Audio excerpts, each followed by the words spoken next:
ஒட்டுமொத்த முஸ்லிம் சமுதாய அறிஞர்கள் எல்லா முஹத்திஸீங்களும் சொல்லக்கூடிய ஒரு விஷயம்தான் கபர் ஜியாரத்து சுன்னத்து என்பது. அதில் யாருக்குமே கருத்து வேறுபாடு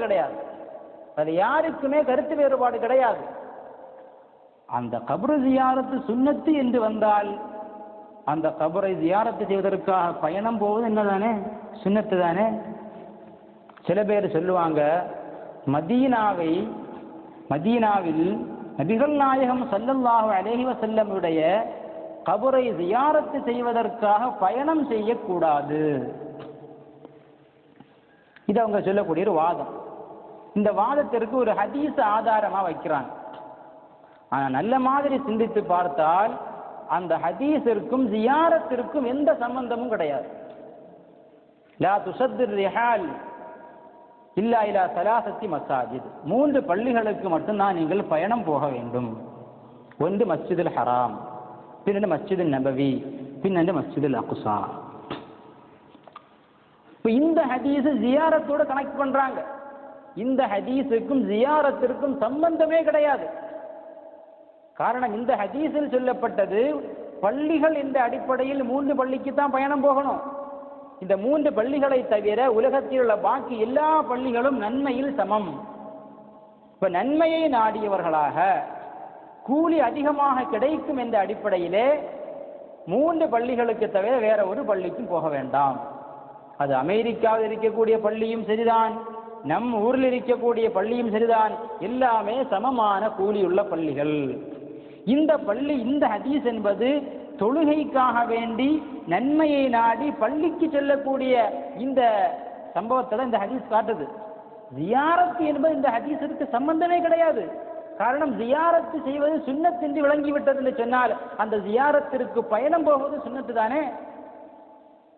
ஜியாரத்து சுன்னத்து, ஜியாரத்திற்கு பயணம் போவது சிறுக்குன்னு சொல்ல முடியுமா? சொல்ல முடியாது.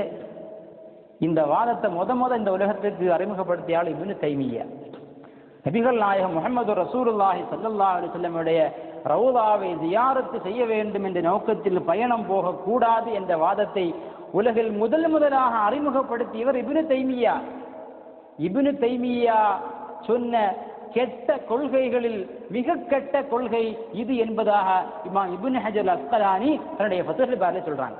வமின் அபிஷஇல் மசாயில் மன்கூரத் அன் இப்னு தைமிய்யா, இப்னு தைமிய்யாவை தொட்டும் அறிவிக்கப்பட்ட அவர் சொன்னதாக சொல்லப்பட்ட மோசமான காரியங்களில் மிக மோசமான காரியம்தான் ரவுதாவை ஜியாரத்து செய்வதற்காக வேண்டி பயணம் போகக்கூடாது என்பது. ஆனால் ஒட்டுமொத்த முஸ்லிம் சமுதாயமும் கோடிக்கணக்கான முஸ்லிம்கள் தங்களுடைய எல்லா நேரங்களிலும் ரவுதாவை அடைய வேண்டும், நபிகள் நாயகத்தை ஜியாரத்து செய்ய வேண்டும் என்ற ஒரு ஆசை அவர்களுடைய மனதில் இருந்து கொண்டிருக்கிறது.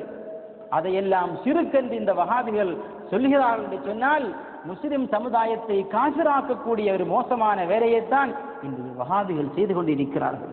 எந்த ஒரு முஹத்திஸும், இந்த ஹதீஸை விளக்கிய எந்த ஒரு முஹத்திஸும், ஹதீஸ்களை வல்லுநரும் இந்த ஹதீஸ் ஜியாரத்தை தடுக்கிறது என்பதாக சொன்னதே கிடையாது. இந்த ஹதீஸ் என்பது 3 பள்ளிகள் தான் உலகத்தில் சிறந்த பள்ளிகள், நன்மை அதிகமான பள்ளிகள். பாக்கி உள்ள எல்லா பள்ளிகளிலும் நன்மை சமம், நன்மையில் இந்த பள்ளிகள்லாம் சமம். அதனால் நன்மையை நாடி நீங்கள் பயணம் போவதாக இருந்தால் இந்த 3 பள்ளிக்கு தான் போகணும். இந்த ஹதீஸ் இது பள்ளிகளுக்கு நன்மை உள்ளதை குறிக்கிறதை தவிர இந்த ஹதீஸை வைத்துக்கொண்டு ஜியாரத்திற்கு போகக்கூடாது என்று சொன்ன ஒரே நபர் இப்னு தைமிய்யா மட்டும்தான். அந்த விஷயம் கூட எல்லா ஆலிமீன்களும் அந்த இப்னு தைமிய்யாவை அந்த விஷயத்தில் விமர்சித்திருக்கிறார்கள். அதனால் அந்த கருத்தை முஸ்லிம் சமுதாயம் ஏற்றுக்கொள்ள வேண்டிய அவசியம் இல்லை. எத்தனையோ சஹாபாக்கள், பிலால் ரலியல்லாஹு அன்ஹுவை போன்ற, உக்பத் இப்னு ஆமிர் ரலியல்லாஹு அன்ஹுவை போன்ற ஏராளமான சஹாபிகள் நபிகள் நாயகத்துடைய வஃபாத்திற்கு பிறகு ஷாமில் இருந்தும் சிரியாவில் இருந்தும் எல்லாம் நபிகள் நாயகத்தை ஜியாரத்து செய்வதற்காக வந்திருக்கிறாங்க. அப்ப லா துஷத்திர் ரிஹால் என்கிற அந்த ஆயத்து ஜியாரத்தை தடுப்பதாக இருந்திருந்தால் அந்த சஹாபிகள் நிச்சயமாக ஜியாரத்திற்கு வந்திருப்பாங்களா? வந்திருக்க மாட்டாங்க இல்லையா?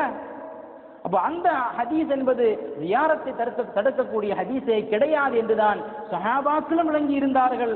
ஒட்டுமொத்த முஸ்லிம் சமுதாய அறிஞர்களும் நமக்கு அப்படித்தான் விளக்கி தருகிறார்கள்.